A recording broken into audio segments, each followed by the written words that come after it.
Allahu Akbar,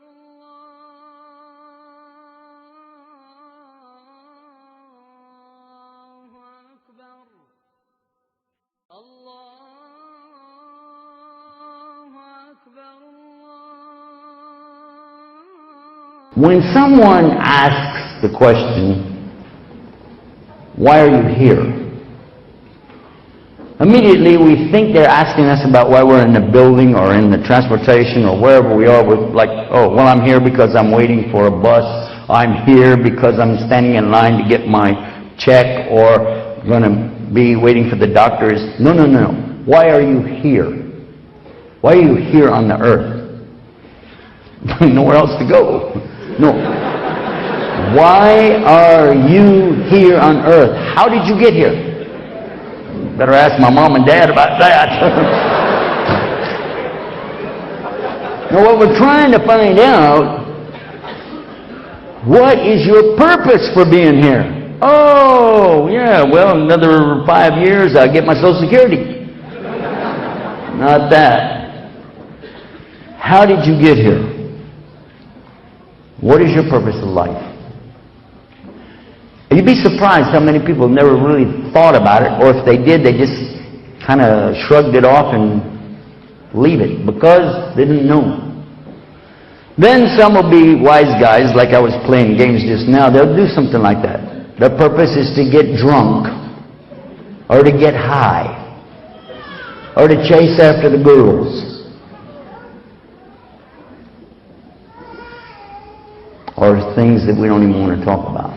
But they think that's their purpose. When I went to Sweden, the first thing they told me when I got there, this is on a tour, right? And they're very proud of their country. They said, you know, our country's made up of small islands connected by bridges. And another thing about our country that's really neat is that we have this social system that if you don't have a job, you still make the same kind of money. And they said we were the last ones to accept Christianity and the first ones to leave it.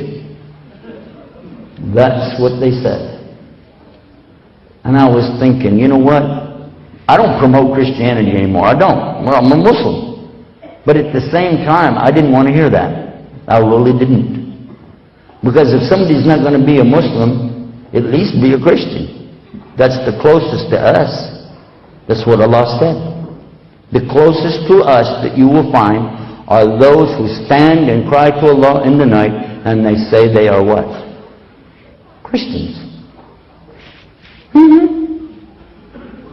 Allah spoke about them in the Quran in Surah Al-Imran, a verse that most of you have heard or maybe even memorized, but you only memorized half of it.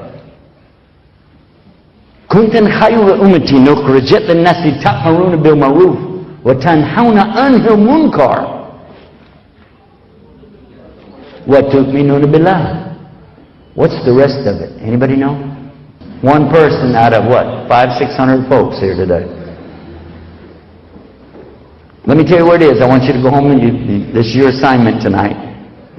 Chapter 3, verse 110. Surah Al-Imran, verse 110. Because the rest of it said, and if the people of the book had believed, it would be better for them.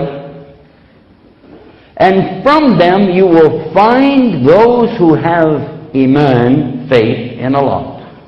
But most of them are, and it doesn't call them kafir. It does not call them kuffar. It calls them fasikun. Fasik, which means what? Disobedient. Breaking the commandments. And I asked some preachers what they thought about this verse, and when I explained it to them, they said, that's true. You ought to see my congregation. Exactly.